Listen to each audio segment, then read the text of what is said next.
L'endométriose est une affection fréquente. Elle touche environ 5 à 10% des femmes dans la population générale, mais on la retrouve dans près de 30 à 50% des femmes qui cherchent à concevoir. L'important est d'y penser devant des douleurs, d'y penser devant des troubles de la reproduction, et l'on peut la diagnostiquer alors par l'examen clinique, par l'échographie et par des examens complémentaires.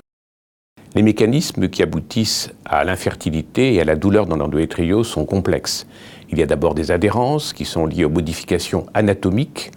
Il y a aussi une inflammation pelvienne qui entraîne une pollution abdominale qui modifie la fécondation. Et il y a enfin une altération endométriale qui peut jouer au niveau de l'implantation des embryons. Le traitement de l'endométriose repose d'abord sur le traitement médical. Son principe est de bloquer la fonction ovarienne. Ce traitement médical est donc contraceptif. Il n'est donc pas utilisé de principe lorsque la patiente cherche à concevoir. En revanche, il peut être intéressant en cas de douleur. Dans certaines situations, il peut être proposé en préparation de la chirurgie ou de la fécondation in vitro, en bloquant la fonction ovarienne et en préparant de ce fait la chirurgie ou la fécondation in vitro. Le traitement peut être aussi chirurgical. Pour être complet, il faut donc pratiquer l'ablation de la totalité des lésions endométriosiques. Dans les endométrioses modestes, de stade 1 ou 2, il est facilement complet.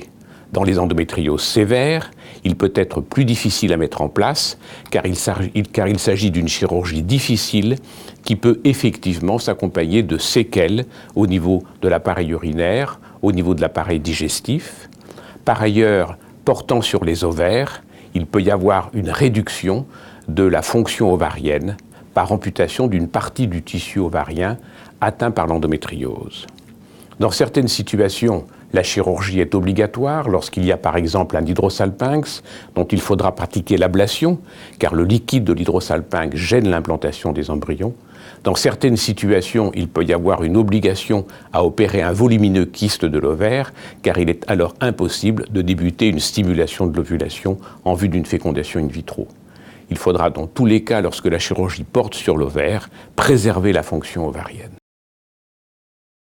L'assistance médicale à la procréation peut être proposée, soit secondairement, lorsque la chirurgie n'a pas été efficace, soit de première intention, lorsqu'il s'agit d'emblée d'une endométriose sévère ou que le temps presse du fait de l'âge de la patiente.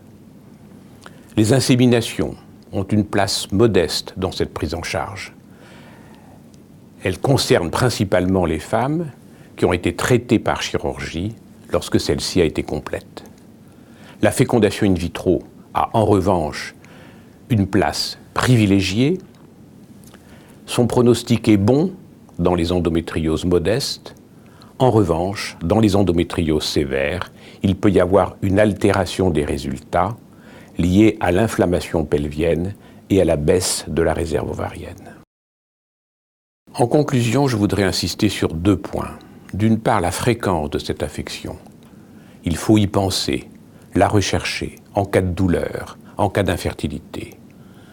D'autre part, sur la prise en charge thérapeutique, qui est une prise en charge globale, intéressant à la fois la chirurgie, l'assistance médicale à la procréation et l'endocrinologie.